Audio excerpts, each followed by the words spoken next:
process. And so we have a lot of African countries that are dealing with the waste. Uranium mining creates massive amounts of waste, toxic piles of waste right next to villages, water, contaminated water leaking into people's homes and around, and people have to live around this stuff. And in many cases, another variable in the environmental injustice is when people have to choose between making money and having a clean environment. So a lot of African nations are saying, well, this uranium is going to bring us some money, but then at what cost? We're going to give up our health, we're going to give up our clean environments for this uranium, and that's a very difficult place for people to be in. And in fact, one of the worst but less well-known cases of environmental injustice in Africa is the mining of something called coltan. Coltan is a mineral without which you would not have the cell phone industry or these PlayStations. Almost all of those technical tools run off of this coltan mineral. 80% of the coltan supply in the world is found in Central Africa, mined by people who make less than $40 a month. Who couldn't even afford a cell phone. Yeah, multi-billion-dollar industry that creates a lot of pollution, a lot of hazards. It's just another means of environmental exploitation of Africa, with African people not gaining any of that wealth. I mean, you've heard of blood diamonds.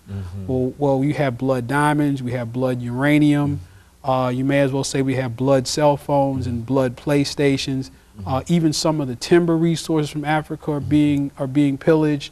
So we even have blood timber. And so the result of this is that as Africa becomes much more of a source of natural resources and raw goods, especially oil and uranium, now we see a greater intervention of the U.S. military in Africa through what's called the African Command. And so now we have a much greater intervention, military, U.S. military in sub-Saharan Africa, especially under the guise of fighting against terrorism. You know, we've heard that before, but actually it's another move to put in place a secure force in order to extract these products. And it's basically the same thing that happened in Iraq, whereas now we know that after this long conflict, the military is moving out of Iraq, and the oil companies are moving into Iraq. And so the same thing now is happening in Africa.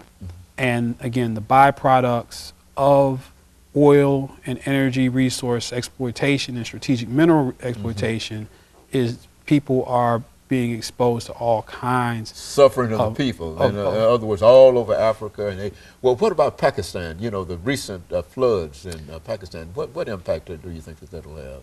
Well, that again is, you know, lack of access to resources to mitigate these types of things. And some of the solutions that have been put forth in Haiti, in fact, in Africa, there's a Dr. Wangari Maathai, who was the first African woman to win a Nobel Peace Prize. She actually used environmental remediation as a means to bring peace to Kenya. And we see the Greenleaf movement in Haiti is another movement, an environmental-based movement, which says if we improve the earth and our surroundings, then we can bring peace. And I think that's a global movement that's largely built upon small grassroots organizations all over the world that is bringing a solution to some of these environmental injustices globally. Very good. And of course, Dr. Padgett, let me thank you for all of that information and tell you how much we appreciate that, because no matter what we say, people are still suffering, and we certainly don't want to encourage that. And I think that you're doing everything that you can to keep that from happening. And let me encourage our audience to tune in again next week for another informative edition of Comments. Thank you and good night.